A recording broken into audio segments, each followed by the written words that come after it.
Assalamualaikum warahmatullahi wabarakatuh. Bapak Ibu, selamat pagi. Saya Sigit Setiawadi ya. Ini minuman high protein yang saya beri 7 butir kurma ajwa ya. Saya gunting-gunting itu.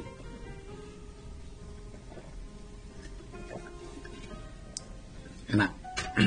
Nah, pagi ini saya akan menyampaikan tentang bagaimana Anda berpikir dan bertindak ya. Kehidupan kita itu ibarat delman, Bapak Ibu ya. Kalau kita bisa umpamakannya itu ada di bukunya Adi Gunawan ya. Jadi kuda itu pikiran bawah sadar ya. 90% dari pikiran kita adalah pikiran bawah sadar. Kusir atau pengendalinya itu adalah pikiran sadar. Dan hanya 10% dari pikiran kita yang pikiran sadar. Dan di situ ada 2 penumpang. Penumpang yang pertama itu disebut pengalaman ya. Penumpang yang kedua disebut belief system ya. Penumpang 1 dan 2 itu selalu membisiki supir untuk pergi kemana. Jangan bisnis itu, saya dulu pernah, saya dulu pernah, enggak berhasil, jangan itu, jangan ke sana, dan sebagian besar adalah jangan. Nah, itulah yang dilakukan oleh 2 pengalaman dan belief system itu ya. Nah, jadi kuda itu pikiran bawah sadar itu adalah penggerak dari kehidupan kita, Bapak Ibu ya.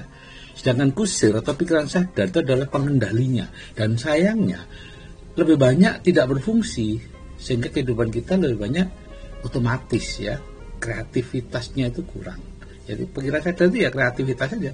Ya, muncul tiba-tiba pulang, mau belok ke sana ya. Tapi setelah belok ya udah otomatis kita. Pernah enggak Bapak Ibu nyetir secara sadar, ubah persneling secara sadar? Enggak pernah, semuanya bawah sadar. Dan pengalaman atau belief system itu adalah pikiran dari pihak lain, orang lain yang dimasukkan ke pikiran kita. Tidak ada satupun pikiran Bapak Ibu yang murni ya, ingat itu ya. Jadi kalau Bapak Ibu merasa ini benar, itu salah, itu bukan pikiran Bapak Ibu, itu pikiran dari orang lain yang masuk ke dalam pikiran Bapak Ibu. Nah, jadi kita harus berani mempertanyakan asal muasal dari pendapat kita itu dari mana, dari siapa ini. Apakah masih relevan dengan situasi saat ini gitu ya. Apakah memang cocok dengan hal-hal yang Anda inginkan. Ya.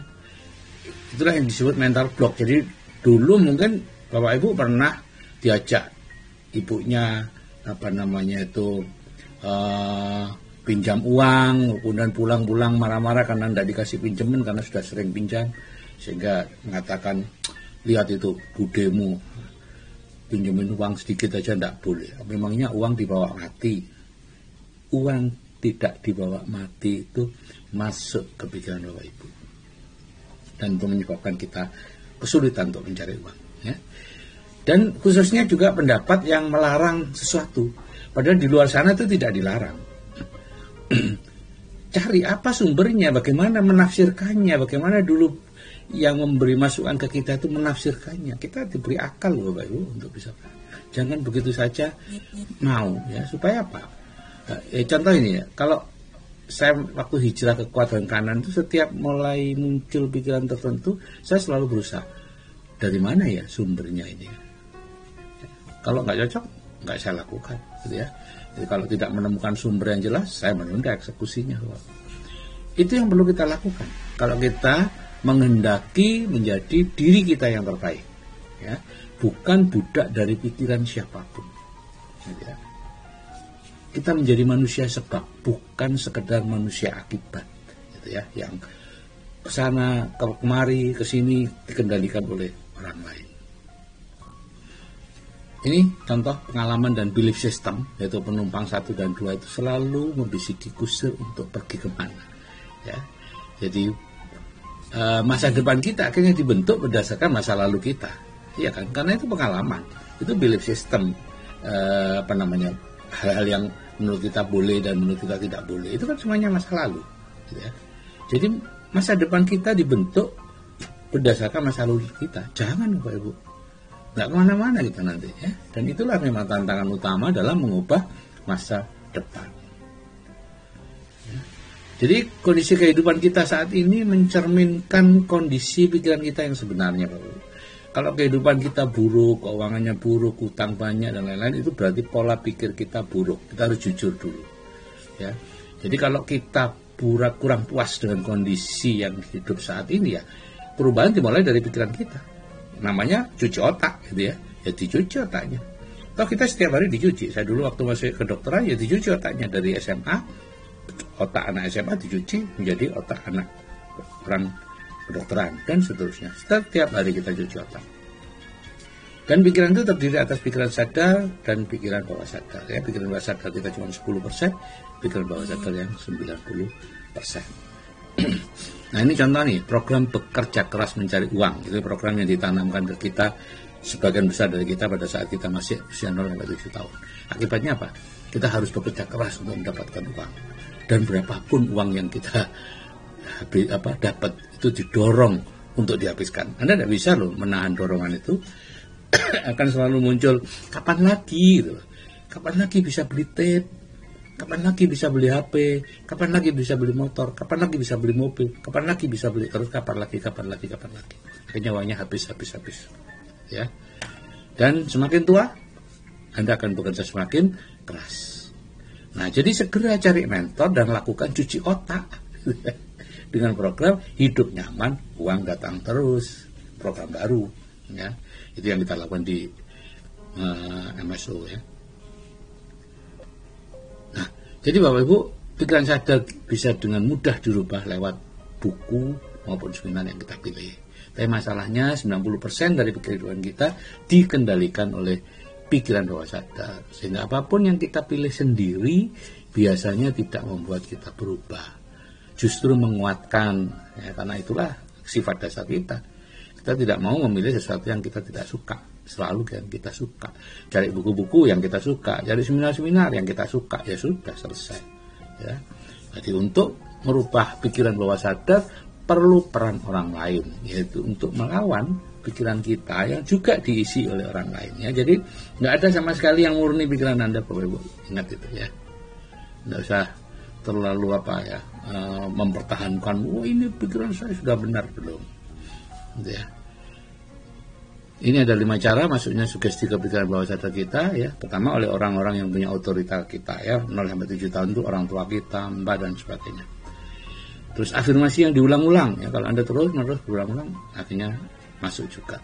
Terus ada perasaan yang muncul. Jadi pada waktu kita melakukan afirmasi, mengatakan sesuatu, harus ada perasaannya.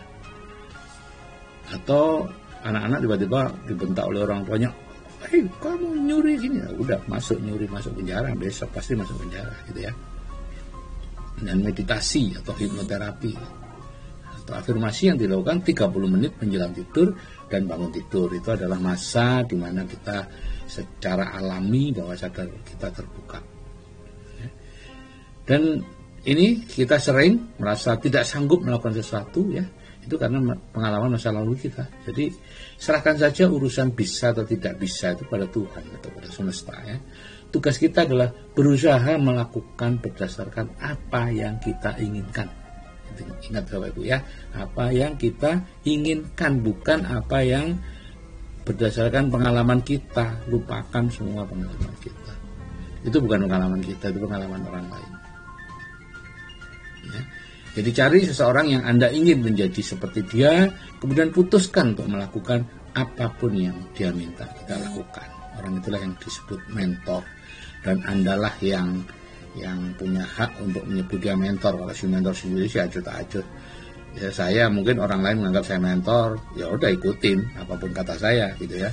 Kalau Anda satu saja Anda ikutin, ya, semakin tidak kita suka yang dia minta, semakin perlu kita lakukan, gitu, ya. Dan kalau ada hambatan masalah belief system atau benar salah, ingat bahwa belief system kita berasal dari orang lain pula. Jadi coba digali lagi, dinilai lagi, benar tidak sih kebenaran orang lain itu yang kemudian kita anggap benar, ya. Fleksibel aja, Bu, ya.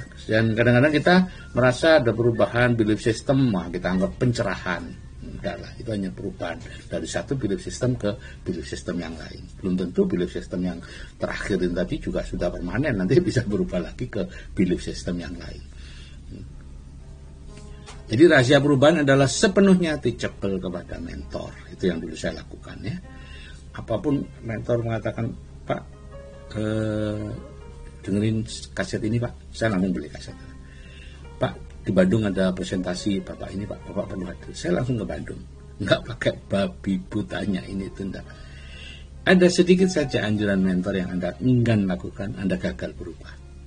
Ya, karena sebenarnya anjuran yang tidak Anda lakukan itulah yang bisa mengubah masa depan Anda.